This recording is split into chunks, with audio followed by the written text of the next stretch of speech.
욕실 청소에 구연산을 쓰면 타일 사이사이에 줄눈도 녹여버릴 수 있고 곰팡이를 더 잘 생기게 할 수 있다는 사실 혹시 알고 계셨나요? 저는 베이킹소다수를 분무기에 넣어 자주 사용하는데요. 분무기에 넣어 사용하는 게 건강에 해로울 수 있다고 해서 깜짝 놀랐어요. 다들 집에 베이킹소다, 구연산, 과탄산소다 하나씩쯤은 갖고 계시죠? 이 3종 세제를 더 잘 활용할 수 있도록 그리고 안전하게 사용할 수 있도록 주의사항을 알려드릴 테니 영상 꼭 끝까지 시청해주세요. 과탄산소다와 베이킹소다는 알칼리성입니다. 구연산은 반대로 산성인데요. 알칼리성 세제는 산성오염을, 산성세제는 알칼리성 오염을 지울 수 있어요. 산성오염에는 크게 음식 얼룩, 기름때, 음식 냄새, 혈액 자국 같은 것들이 있고 알칼리성 오염에는 변기 찌든 때, 녹, 물때와 같은 것들이 있습니다. 각 세제의 특징을 간단히 알아봤으니 지금부터 우리가 알고 사용하면 좋은 주의사항에 대해 소개해드릴게요.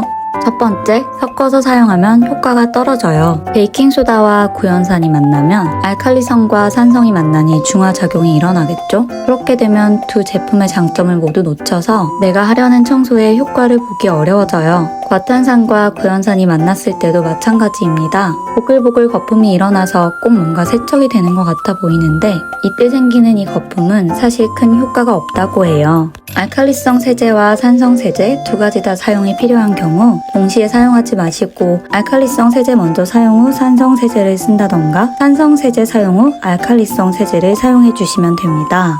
그렇다면 같은 알칼리성인 베이킹소다와 과탄산소다를 함께 쓰는 건 어떨까요? 과탄산소다는 pH 11로 강알칼리성, 베이킹소다는 pH 8로 약알칼리성 세제예요. 두 제품을 섞을 경우 pH가 낮아져 과탄산소다를 단독으로 쓸 때보다 세정력이 약해집니다. 두 번째, 과탄산소다를 꼭 팔팔 끓는 물에 녹일 필요는 없어요. 저는 과탄산소다를 물에 녹일 때 팔팔 끓은 물을 사용했는데요. 과탄산소다를 녹이는 데에는 물 온도가 40도 정도만 돼도 충분하다고 합니다. 배수구 청소할 때나 빨래할 때 과탄산소다를 많이 사용하는데 너무 뜨거운 물에 녹여서 사용하면 배수구가 녹을 수도 있고 옷이 상할 수도 있어요. 적당히 따뜻한 물도 과탄산소다를 녹이는데 충분하다는 점 기억해주세요. 세 번째, 구연산은 곰팡이 제거는커녕 곰팡이를 더 키울 수도 있어요.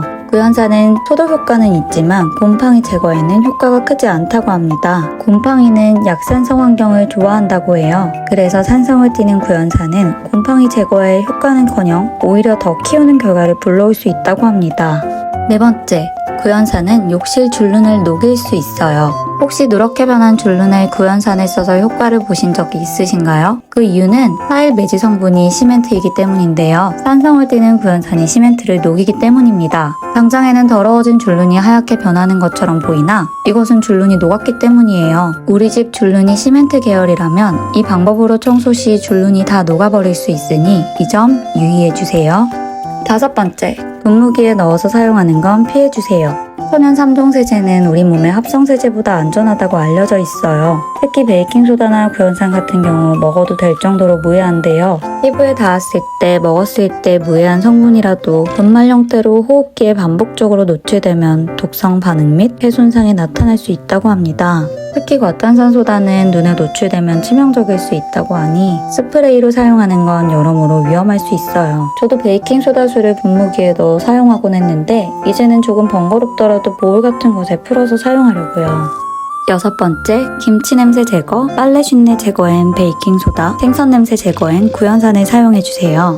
음식 냄새나 빨래 쉰내 제거엔 대부분 알칼리성인 베이킹소다와 과탄산을 사용해요. 하지만 생선 비린내에는 산성인 구연산이 효과적이에요. 웬만한 음식 냄새는 산성이지만 생선 비린내는 알칼리성이기 때문이에요.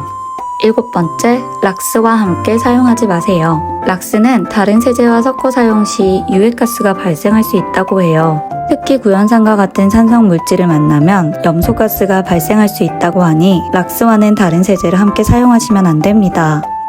원래는 이번 영상에서 3종 세제 활용법을 소개해 드리려고 했어요. 내가 아는 활용법 외에 또 다른 것들이 있나 하고 알아보는 과정에서 제가 몰랐던 사실들을 많이 알게 됐어요. 그래서 활용법이 아닌 주의사항에 대한 영상을 만들어 봤는데요. 이번 영상을 만들면서 저 또한 이 3종 세제에 대해서 더 잘 알게 되었고 앞으로 더 상황에 맞게 잘 활용할 수 있을 것 같아요. 유튜브를 시작한 지 얼마 되진 않았지만 이번 영상도 그렇고 유튜브를 하면서 제 스스로도 도움을 많이 받고 있어요. 새로운 정보를 알게 되기도 하고요. 무언가에 대해 이런저런 생각도 해보고 원고로도 적어보고 또 적은 걸 내 입으로 얘기하면 제 마음에도 더 깊이 남아요. 그냥 생각만 하고 넘어갔을 때보다 분명해져요. 제가 지난 영상에서 아이들이 우선순위에서 밀려나 버릴 때가 있다고 아이들과 더 많은 시간을 보내야겠다는 말을 했어요. 종종 스치듯 하던 생각이었는데 영상을 찍으면서 다시 한번 떠올리고 또 내 입으로 얘기를 하고 그걸 다시 내 귀로 들어서일까요?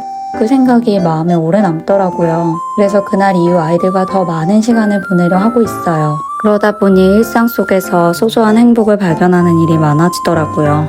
일기 쓰는 게 좋다는 게 이런 이유 때문인가 봐요. 이번 영상에선 베이킹소다, 구연산, 과탄산소다 사용 시 주의사항에 대해서 알아봤는데요. 앞으로도 더 많은 정보를 얻고 싶다면 구독 부탁드려요.